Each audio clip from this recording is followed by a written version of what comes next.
योगाभ्यासों की अध्यापन विधियां पुस्तक के मुताबिक क्लासरूम मैनेजमेंट के बारे में सीखेंगे कि इस पुस्तक में कक्षा प्रबंधन के बारे में क्या निर्देश दिए गए हैं एक शिक्षक के लिए, एक मैनेजमेंट के लिए, ताकि योग का अभ्यास बेहतर तरीके से संचालित हो पाए। कहा गया है क्लासरूम मैनेजमेंट के लिए कोई भी आप विषय वस्तु जैसे प्रस्तुत करने वाले हैं तो उसके लिए एक व्यवस्था बननी चाहिए। चाहे आप प्रैक्टिकल करा रहे हैं, चाहे आप थ्योरी की क्लास ले रहे हैं, तो उसके लिए कहा गया है जितने लोग हैं, जनरली ऐसा देखा जाता है आजकल योग का अभ्यास हर कोई करना चाहता है और जगह जगह सुबह सुबह पार्कों में भी योग का अभ्यास हो रहा होता है। बहुत सारे लोग एनजीओ के माध्यम से योग का अभ्यास कराते हैं और बहुत जगहों पर ये अभ्यास योग स्टूडियो खोल करके भी हो रहा है। स्कूलों में भी योग का अभ्यास होता है, कैंप लगते हैं उसमें भी योग का अभ्यास होता है। तो जनरल अगर बात की जाए जनरलाइज वे में कि योग का अभ्यास करने के लिए कैसे जो है लोगों को कैटेगराइज करनी चाहिए, कैसे लोगों को समूह में बांटना चाहिए, तो कहते हैं सामान्यतः उन्हें निम्नलिखित वर्गों में बांटा जा सकता है। तो निम्नलिखित वर्गों में दिया गया है, चार समूह में बांटा जा सकता है। पहला कहा गया है प्रारंभिक छात्र। हम समूह बना सकते हैं, जरूरी नहीं कि यही चार समूह होंगे, इसके अलावा भी और समूह बन सकते हैं, या हो सकता है एक समूह में कई समूह बन सकते हैं। प्रारंभिक में ही कई समूह बन सकते हैं, अनुभवी छात्रों में कई समूह बन सकते हैं, विद्यालय छात्रों में कई समूह बन सकते हैं, विशेष ध्यान दिए जाने योग्य छात्रों के कई समूह बन सकते हैं। लेकिन मोटा मोटी चार भाग में इनको बांटा गया है। अब जैसे प्रारंभिक छात्र का अर्थ ये है कि जो लोग योग सीखना चाहते हैं, पहली बार वो, उनका योग से कोई परिचय अब तक नहीं रहा है, पहली बार वो योग करना चाह रहे हैं और उत्साह में योग के लिए आए हुए हैं, तो उस ग्रुप में सबको एक साथ बिठाया जा सकता है। चाहे वो किसी भी एज ग्रुप के हो, चाहे वो स्त्री हो, पुरुष हो, युवा हो, वृद्ध हो, सबको एक साथ बिठा करके योग के बेसिक्स को समझाया जा सकता है। ये प्रारंभिक छात्रों का ऐसा समूह बना सकते हैं, ऐसे कैटेगरी बांट सकते हैं कि उनका कोई भी सामान्य पृष्ठभूमि योग का पहले नहीं था, बस वो योग करना चाहते हैं और योग की जानकारी के लिए हम उनको बस एक साथ बिठा रहे हैं और योग के बेसिक्स हम उनको बता रहे हैं। लेकिन प्रारंभिक वाले में ही हम चाहें तो कई ग्रुप बांट सकते हैं। प्रारंभिक वाले में ही हम चाहें तो स्त्रियों का समूह अलग बना सकते हैं, पुरुषों का समूह अलग बना सकते हैं। इसी में हम चाहें तो युवाओं का समूह अलग बना सकते हैं, छात्रों का समूह अलग बना सकते हैं। अलग अलग हम कैटेगरी, प्रारंभिक छात्र से यह तात्पर्य है कि योग के लिए अभी उनका अनुभव नहीं है, बस योग सीखने आए हुए हैं, शुरुआत। दूसरा है अनुभवी छात्र। अब ऐसे लोग होते हैं जो पहले से योग का जिनको ज्ञान है, यानी कि योग उन्होंने या तो कहीं पार्क में जाकर के या कहीं एक महीने का कोई कोर्स उन्होंने किया हुआ है, जैसे मोरारजी देसाई राष्ट्रीय योग संस्थान एक एक महीने के फाउंडेशन कोर्स कराते हैं, तो बेसिक्स उनको पता है कि योग का थोड़ा बहुत अनुभव है उनको, तो ये अनुभवी छात्रों की श्रेणी में आते हैं। ऐसे लोगों का अलग ग्रुप बनाया जाता है और ऐसे लोग ये चाहते हैं कि थोड़ा सा योग का तो हमें अनुभव है, हमने किया भी है, थोड़ी बेसिक्स भी हमें जानकारी है, हम और ज्यादा इसको जानना चाहते हैं, थियोरी भी और प्रैक्टिकल भी जानना चाहते हैं, कुछ और टफ आसन हम करना चाहते हैं, तो उनको अनुभवी छात्र कहा जाएगा। उनकी श्रेणी अलग होगी। लेकिन उनकी श्रेणी में भी अब कई श्रेणी बांट सकते हैं आप, कि उनके में भी अब देखें कि व्यवस्था खराब हो रही है, गड़बड़ हो रही है, तो लेडीज का अलग आप बना सकते हैं ग्रुप, जेंट्स का अलग ग्रुप बना सकते हैं, या उनके उसी में बच्चों का अलग ग्रुप बना सकते हैं। तो अनुभवी छात्रों का ग्रुप भी अलग बन सकता है, इसमें कई ग्रुप हो सकते हैं। तीसरा है स्कूल में, स्कूली छात्रों का समूह। जैसे स्कूल में क्या होता है, 6 साल से लेकर के 18 साल के आयु वर्ग का समूह जो है ये बहुत बड़ा समूह होता है, क्योंकि 6 साल से 18 साल तक के उम्र के लोगों की संख्या ज्यादा होती है। ये बहुत बड़ा समूह इसको माना जाता है, वैसे भी स्कूल में छात्रों की संख्या ज्यादा होती है। ये ध्यान देने वाली बात है कि यहाँ 6 साल से शुरू किया हुआ है, यानी 6 साल से कम उम्र वालों को इस कैटेगरी में नहीं रखा गया है। तो 6 साल से कम, वैसे भी हम लोग योग में जो बेसिक्स हम लोगों ने पढ़ा हुआ है 6 या 7 साल के बाद से ही योग का प्रॉपर अभ्यास कराना चाहिए। उससे छोटे बच्चों को योग का प्रॉपर अभ्यास नहीं कराना चाहिए। अगर वो आपको देख करके खुद से अभ्यास कर रहा है तो कोई बात नहीं, उल्टा सीधा जैसे भी कर रहा है उनको बस देखें कि उनको चोट ना लगे, इस बात का ध्यान उनको करने दें, उनकी एक्टिविटी करने दें।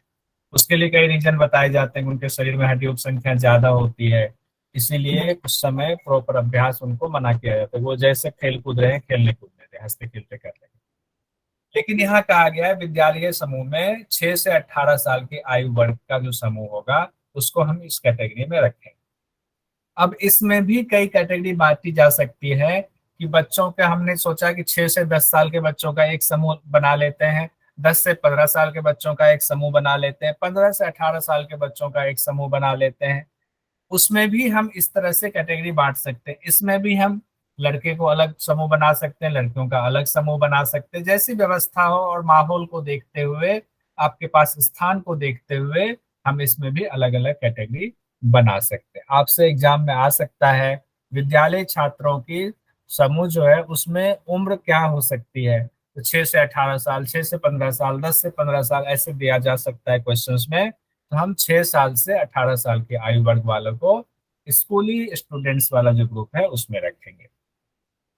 चौथा श्रेणी है विशेष ध्यान दिए जाने योग्य छात्र होते हैं, कि जैसे कि सपोज कीजिए कोई दिव्यांग बच्चे हैं, अलग तरह की उनकी दिव्यांगता है, कोई शारीरिक रूप से दिव्यांग है तो उनका एक अलग बना दिया हमने कि एक ही तरह के छात्र उसमें रहेंगे। कोई मानसिक रूप से दिव्यांग है तो उनका अलग ग्रुप हमने बना दिया, उनको अलग अभ्यास कराया जाएगा। या हमें पता है कि हम डायबिटीज वालों का एक अलग ग्रुप बना लेते हैं क्योंकि उनके अभ्यास अलग होंगे। या बैक पेन जिनको कमर दर्द की शिकायत है उनका एक अलग ग्रुप बना लेते हैं, फिर हमें अलग अलग उनको अभ्यास नहीं कराना पड़ेगा, एक साथ सारे अभ्यास हम करा सकते हैं। तो ये विशेष ध्यान दिए जाने वाले छात्रों का ग्रुप है। इस तरह से आपने देखा कि जनरली 4 कैटेगरी में बांटा गया है, 4 वर्गों में योग अभ्यास करने वालों को। यानी योग यहाँ छात्र शब्द लिख दिया है लेकिन योग साधक शब्द यहाँ ज्यादा सटीक बैठता है। तो योग साधकों को 4 श्रेणी में इस तरह से हम बांट सकते हैं। इसको आज हम लोग पढ़वाएंगे भी क्योंकि कई बार चीजें दिमाग से उतर जाती है।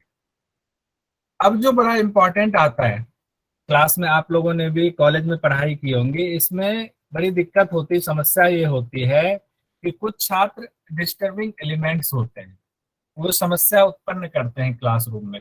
या तो बातें करेंगे या अपनी तरफ ध्यान आकर्षित करने की कोशिश करेंगे, दिखाने की कोशिश करेंगे कि हम कुछ विशेष हैं। उनको उस समय पता नहीं चल रहा होता कि वो गलत कर रहे हैं, बस वो अपनी तरफ ध्यान आकर्षित करने की कोशिश क्लास को। लेकिन उसका इम्पैक्ट ये होता है क्लास में डिस्टरबेंस होती है, क्लास में बाधा उत्पन्न होती है। तो उसके लिए भी योगाभ्यासों की अध्यापन विधि पुस्तक में पूरी टेक्निक बताई गई है, कैसे उस स्टूडेंट को जो बाधा उत्पन्न कर रहे हैं क्या तरीका होना चाहिए उसको समझाने का, उसके जो व्यवस्था वो खराब कर रहा है उसको ठीक करने का क्या उपाय होना चाहिए। तो ये देखिए आपसे कई बार इंटरव्यू में भी पूछ लिया जाता है या कई बार आपसे एग्जाम में तो रिटर्न में आ ही सकता है। तो क्या तरीका होना चाहिए, इसमें 2 मुख्य तरीका बताया गया लेकिन उसके साथ साथ कई और सलाह दी गई है। कहा गया है जो छात्र, अगर मान लीजिए 2-3 छात्र हैं या एक छात्र है और वो सब मिल करके आपस में बातचीत करता है, पूरी क्लास को डिस्टर्ब कर रहा है, टीचर बार बार पीछे देखते हैं, उनको भी डिस्टरबेंस हो रही है, तो कुछ देर के लिए पढ़ाई को रोक देना चाहिए। पढ़ाई रोकने के बाद एक कोई स्टूडेंट का नाम लेकर के उनकी तरफ देखते हुए, इशारा करते हुए उनको कहना चाहिए, उनका नाम लेते हुए कि देखो आप क्लास को डिस्टर्ब कर रहे हो, आपकी वजह से बाकी लोग भी परेशानी हो रही है बाकी लोगों को, तो आप ऐसा ना करें। और ऐसा करते हुए उनसे सवाल पूछ दें, जो चीज पढ़ाया है बताओ अभी जो हमने ये पढ़ाया है आप खड़े होकर के बता दो कि क्या पढ़ाया, क्या समझे आप। तो उससे जो थोड़ी बहुत परेशानी उसके अंदर कोई परेशान कर रहा है तो वो तो उसी समय ठीक हो जाएगा। लेकिन कोई और उससे ढीठ स्टूडेंट है जो और परेशान करता है, उतने पर भी वो नहीं मान रहा है, उसके लिए भी उपाय बताया गया है। तो कहते हैं कि दूसरा तरीका क्या है शिक्षक का, कि जैसे कई बार ऐसा भी होता है कि क्लासरूम में पढ़ाई हो रही है और बोरिंग होने लगी, छात्र आपस में बात करने लगते हैं, आपने एक बार रोका, फिर बात करने लगे, आपने दोबारा रोका, फिर तीसरी जगह से मतलब लगा कि अब ये ना बड़ी दिक्कत हो रही है, तो उस समय क्या करना चाहिए, छात्र शिक्षक को ये समझना चाहिए, हो सकता है टॉपिक जो है कुछ बोरिंग हो रहा हो, तो उस कार्य को बंद कर देना चाहिए, या उस टॉपिक को बंद कर देना चाहिए, दूसरा अभ्यास शुरू करवा देना चाहिए, दूसरा कार्य शुरू करवा देना चाहिए, मतलब उनका ध्यान भंग करके कुछ ऐसा करना चाहिए जिसमें उनका इंटरेस्ट बने। ये दो तरीका बताया गया, जिसमें कि छात्र की भी कमी है और कई बार स्टूडेंट की टीचर की वजह से भी बोरिंग होती, उसका भी तरीका बताया गया है। अब कहते हैं मन में अब मन में सवाल आ सकता है, समझाने के बाद भी जब छात्र ना माने, कॉलेज में ऐसा होता है, योग के स्टूडेंट्स भी ऐसे होते हैं जिनकी प्रवृत्ति इतनी राजसिक होती है, इतना वो जो है चंचल होता है कि वो नहीं मानता है एक बार में बात, बार बार परेशान करता है क्लासरूम को। तो कहते हैं उनको फिर थोड़ा अलग बिठाना चाहिए आप, या उनको खड़े कर देना चाहिए, या उनको साइड में एक तरफ, तुम चलो यहाँ बैठ जाओ, बहुत सारे टीचर करते हैं तुम पीछे बैठे आके आगे बैठ जाओ, उनको अलग करना चाहिए। अलग से सेंस ये है, जहां बैठे हैं उससे अलग करके दूसरी जगह बिठा देना चाहिए। तो एक तो उसको होगा कि अरे मेरी कहीं बेइज्जती ना हो जाए, टीचर ने ऐसा बोल दिया है, तो कुछ तो उसमें भी समझ जाते हैं। और अगर सामने बिठा दिया तो फिर सामने जैसे टीचर के सामने बैठ जाते हैं, वो आगे वाली बेंच पर बैठ गए या आगे योग अभ्यास करने के लिए बैठ गए, तो आधी परेशानी तो ऐसे ही दूर हो जाती। अब कहते हैं अगर इसके बाद भी ना माने, कि हमने चेतावनी भी दे दिया, हमने उसको अलग भी कर दिया, अब उसके बावजूद वो नहीं मान रहा है, तो अब क्या करना चाहिए। कहते हैं कि उसको कुछ देर के लिए क्लासरूम से बाहर कर देना चाहिए। ऐसा मोरारजी देसाई, इसमें मोरारजी देसाई में भी और लाल बहादुर शास्त्री संस्कृत विद्यापीठ में भी पढ़ाई की है। दोनों जगहों पर हमने देखा है कुछ छात्र ऐसे थे जिनको कि योगाभ्यास के दौरान कुछ देर के लिए क्लास से बाहर निकाल दिया गया, तो आप अभी क्लास में बाहर खड़े रहेंगे। ऐसा भी नहीं है कि वो चले जाए कि आप घर चले जाए, नहीं, आप वहीं खड़े रहो, 10 मिनट खड़े रहो, 5 मिनट खड़े रहो, आपको सजा दी जाती है, क्योंकि आपको बार बार समझा रहे हैं, आप नहीं समझ पा रहे, बाकी लोगों का समय बर्बाद कर रहे हो, तो आप क्लासरूम से थोड़ा बाहर चले जाएं। लेकिन कहते हैं कि इसमें एक चीज का टीचर को ध्यान देना चाहिए योगाभ्यासों के अध्यापन विधि पुस्तक में, कि वो जिन छात्र को आपने कक्षा से बाहर किया है उनको बहुत देर तक बाहर ना रखें। 5 मिनट रखें, 2 मिनट रखें, आप अपने उस समय अपने विवेक का इस्तेमाल करते हुए कुछ ही देर में उनको वापस बुला लेना चाहिए। और वापस बुलाने के बाद उनको चेतावनी देनी चाहिए कि अब आगे से ऐसा मत करना, तुमसे उम्मीद की जाती है आगे से अच्छा व्यवहार करोगे, ताकि दोबारा तुम्हें बाहर करने की नौबत ना आए। यानी कि उनको क्लासरूम में कुछ ही देर में वापस बुला करके एक हिदायत देनी चाहिए अच्छे व्यवहार की। उसके बाद कहा गया है कि क्लास को और सही तरीके से नियंत्रित करने के लिए एक चीज बड़ा इंपॉर्टेंट है, परिचित छात्रों से संपर्क आपको टालनी चाहिए। जैसे बहुत सारे टीचर ऐसे हैं जिनके की जान पहचान के बहुत सारे छात्र होंगे, और योग में तो खास करके ऐसा होता है कई बार कि स्टूडेंट ज्यादा उम्र के हों, टीचर हो सकता है कम उम्र के हों, या हो सकता है टीचर और छात्र के उम्र हम उम्र हों तो बहुत सारे उनके दोस्त भी हों, या ऐसा भी हो सकता है कि उनके पुराने जानकार हों छात्र, जिनसे उनके बड़े अच्छे संबंध हैं, उनके साथ नाश्ता भी करते हैं, घूमते टहलते भी हैं। लेकिन जब आप एक टीचर के तौर पर क्लास में मौजूद हैं, तो वहाँ उन संबंधों को पूरी तरह से आपको भूलना पड़ेगा। वहाँ सारे छात्र आपके लिए बराबर है, और अगर आप वहाँ उन संबंधों को नहीं भूलते हो तो क्लासरूम में आप उस क्लासरूम को नियंत्रित नहीं कर पाओगे, उसमें अव्यवस्था फैल सकती है। हो सकता है कि वो छात्र ही जिनसे आपके बहुत अच्छे संबंध हो, वो आपसे क्लासरूम में भी दोस्ताना व्यवहार शुरू कर दे, तो वो आपके लिए परेशानी हो सकती है। तो उस स्थिति में परिचित छात्रों से संपर्क को उस क्लासरूम के दौरान टालना चाहिए। दूसरी हिदायत ये दी गई है, दूसरा जो तरीका ये है कि छात्रों से मित्रता तो जरूर रखें, अच्छी बात है, सबसे मिलजुल के हंसी मजाक भी टीचर अपने छात्रों से करते हैं, उनकी मदद भी करते हैं, मदद लेते भी हैं।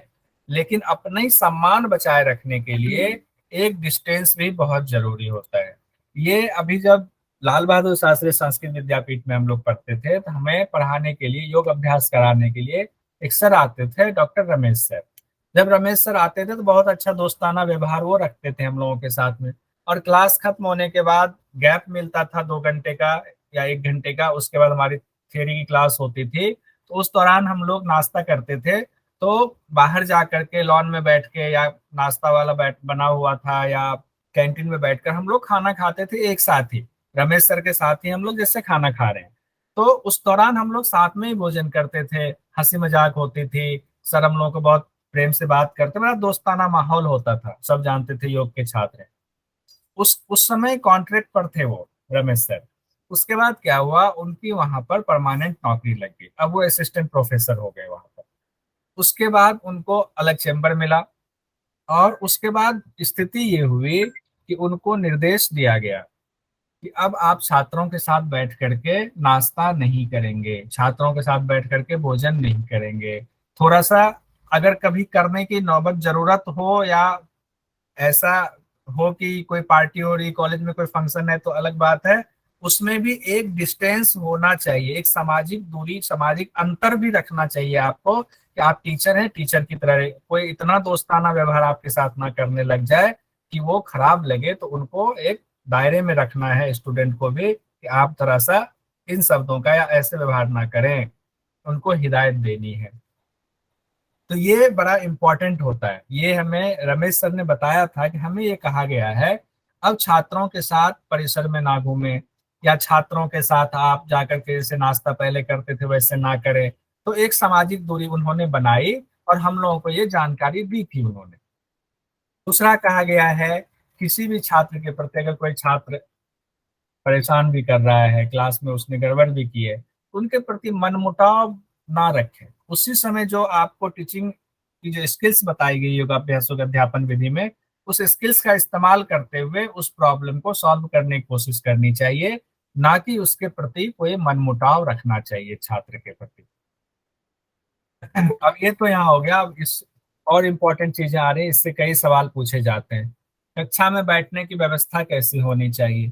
तो इसमें तीन तो व्यवस्था बताई गई है, लेकिन कई और व्यवस्थाएं होती है। जैसे कहा गया पंक्तिबद्ध तरीके से बिठाए, पंक्तिबद्ध में भी कई सब सेक्शन होते हैं इसके। कहा गया अर्ध चंद्राकार बिठाए या गोलाकार आप बिठा सकते हैं योगाभ्यास के दौरान। अब सवाल है किनको पंक्तियों में बिठाएं, किनको अर्ध चंद्राकार बिठाएं, किनको गोलाकार बिठाएं।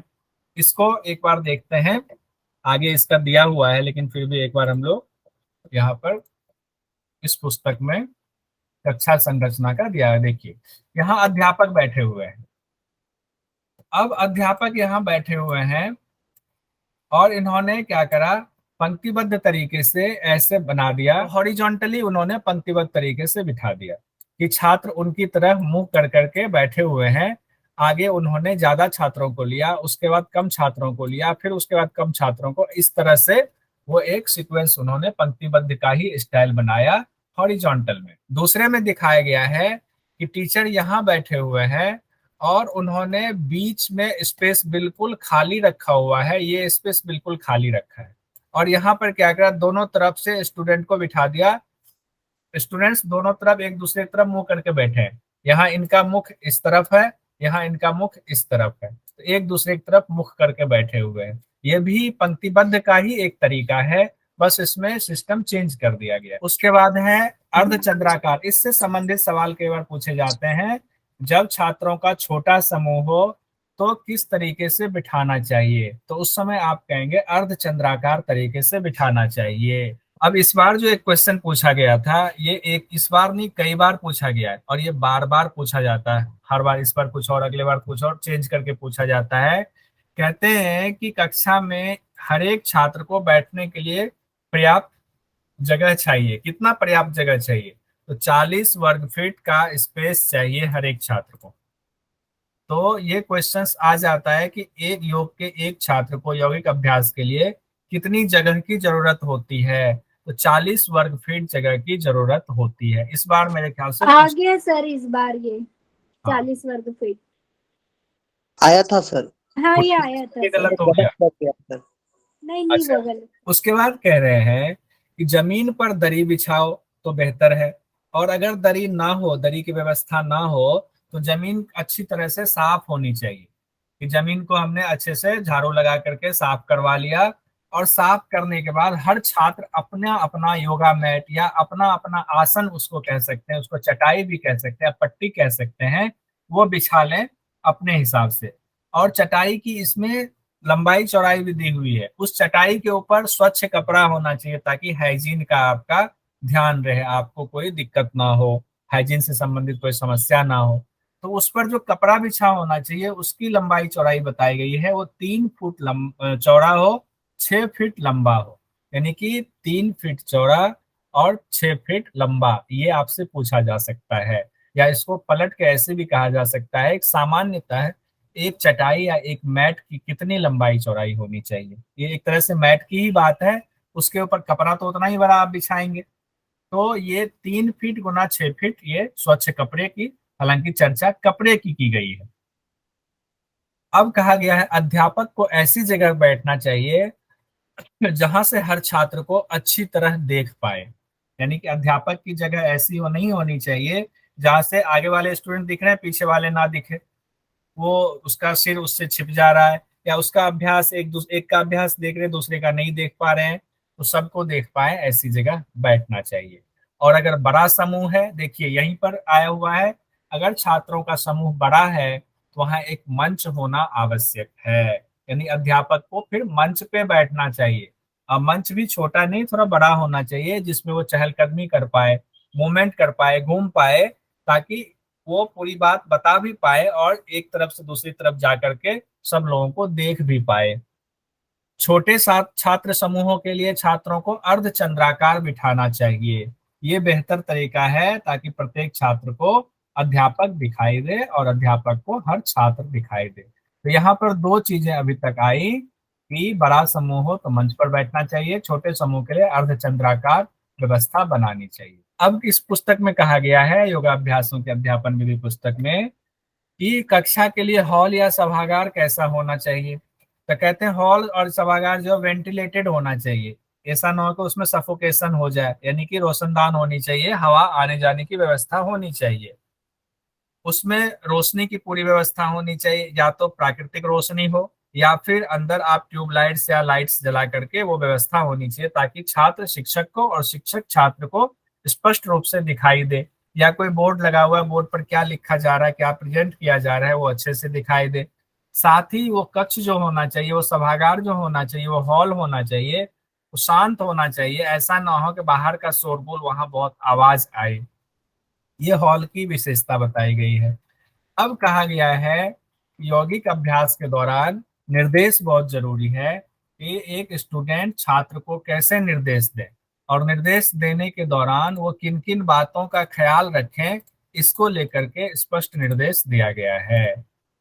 टीचर्स के लिए, ये बेसिकली टीचर्स के लिए है, और हम जितने भी अभी स्टूडेंट यहाँ जुड़े हुए हैं सब टीचर हैं, तो हमारे लिए ये जरूरी है।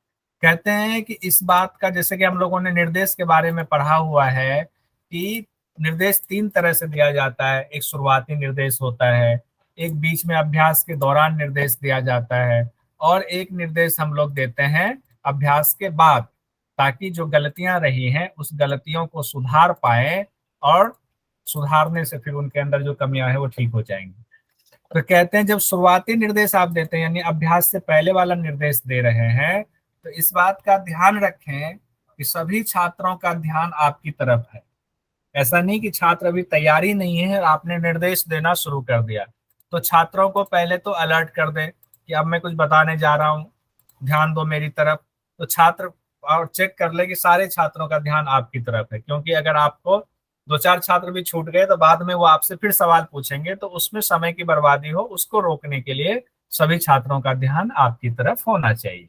कहते हैं जब कोई लंबा स्पष्टीकरण देना हो, कोई लंबी बात बतानी हो, तो उस दौरान छात्रों को ऐसा ना हो कि खड़ा है छात्र, सारे छात्र खड़े हो जाओ, अब खड़े हो गए और लंबा भाषण आप दिए जा रहे हैं, समझा रहे हैं, निर्देश दिए जा रहे हैं।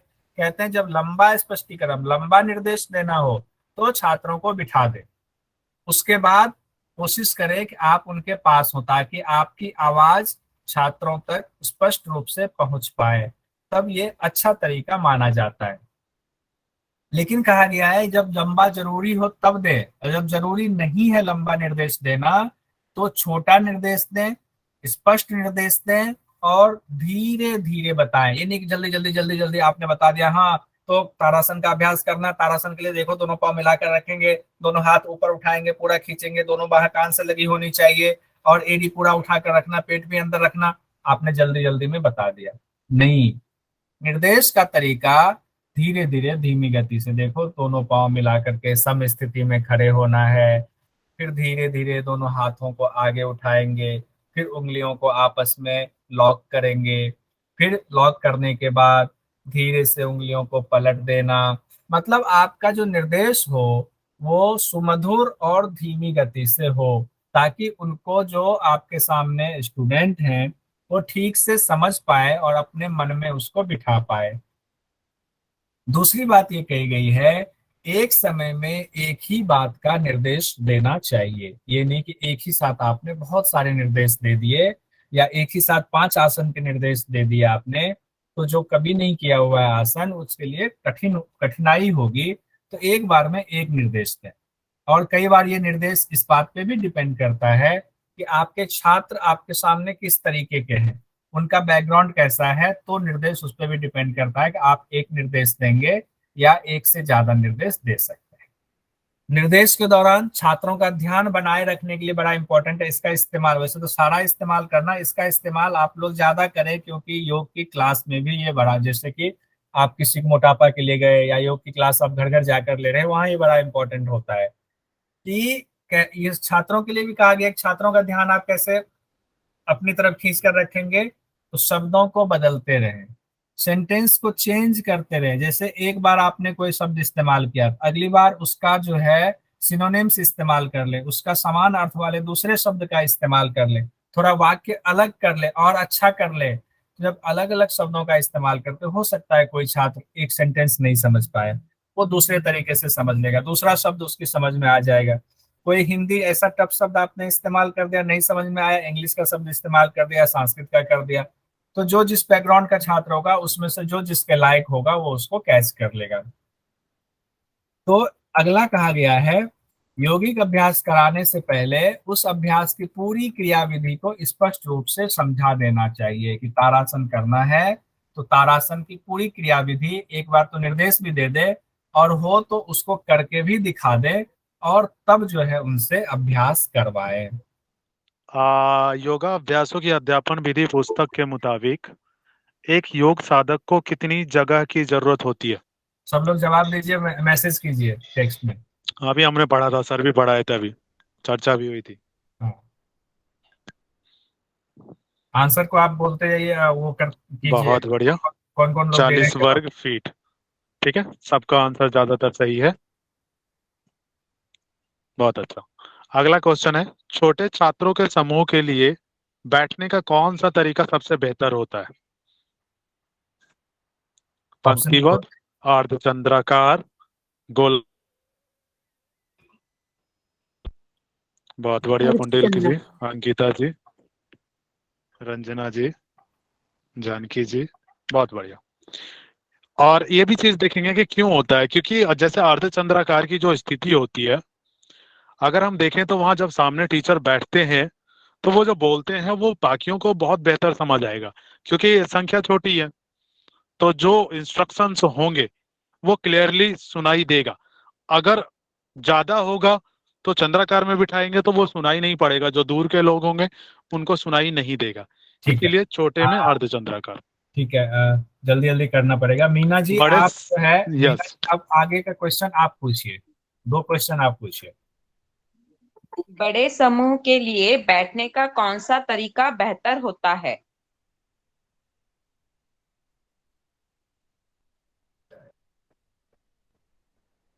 बहुत अच्छे, सब लोग एक जवाब दे रहे हैं, पंक्तिबद्ध। पंक्तिबद्ध हॉरिजॉन्टल लाइन में टीचर के सामने। हॉरिजॉन्टल लाइन भी ऐसी कि दो बच्चे के बीच, पीछे वाली जो लाइन है उसमें दो, आगे वाले दो बच्चों के सिर के, मतलब आगे वाले दो बच्चों के सिर होगा, उसके बीच में पीछे वाले का सर होगा, ताकि उसकी तरफ भी ध्यान जाए। दूसरा बहुत अच्छे क्वेश्चन पूछिए। जी। नेक्स्ट। दूसरा है, अभ्यास के लिए बिछाई चटाई पर स्वच्छ कपड़े की लंबाई और चौड़ाई कितनी होनी चाहिए? बहुत अच्छे, सब लोग 2 जवाब दे रहे हैं, बी 3/6 वर्ग फीट। बहुत अच्छे। ठीक है, जानकी भदौरिया जी आगे का 2 सवाल आप पूछिए। बड़े समूह के लिए शिक्षक के बैठने का स्थान कैसा होना चाहिए? मंच सामने में योगा मैट, कैसे भी बैठ सकते हैं, कुर्सी पे बैठ सकते हैं। सब लोग सही आंसर दे रहे हैं, ये भी देखिए, ये देखना हाँ जरूरी सब सही है, सब सही दे रहे हैं आंसर। कश कक्षा दिक करने वाले छात्र बार बार समझाने पर भी ना माने तो क्या करना चाहिए? सब सही दे रहे हैं आंसर। ठीक है। ये लास्ट क्वेश्चन है, ये भी पूछ लीजिए। हाँ सर, एक मिनट। वाचाल कहाँ चला गया इसमें? वाचाल छात्र को कितनी देर क्लास से बाहर करना चाहिए? थोड़ी देर बाद बुलाना चाहिए, बुलाने के बाद उसे हिदायत देनी चाहिए, सिर्फ एक ही सही है या एक दो सही? पूनम जी ने पूनम जी ने कहा कि सिर्फ ये वाला, सिर्फ एक हाँ, सही। सर सही लग रहा सर है। गलती से जल्दी चला गया। हाँ, अच्छा 4 नंबर है। हाँ, अच्छा, फोन नंबर सही। ठीक है, सब लोगों का सही आंसर है। हाँ हम सर, लोग, फोन नंबर। ठीक है, हम लोग क्लास को यही संपन्न करते हैं और आगे की कक्षा के लिए सूर्यकांत सर आ गए हैं, सूर्यकांत सर को हैंड ओवर करते हैं। Thank you sir, thank you so much, धन्यवाद।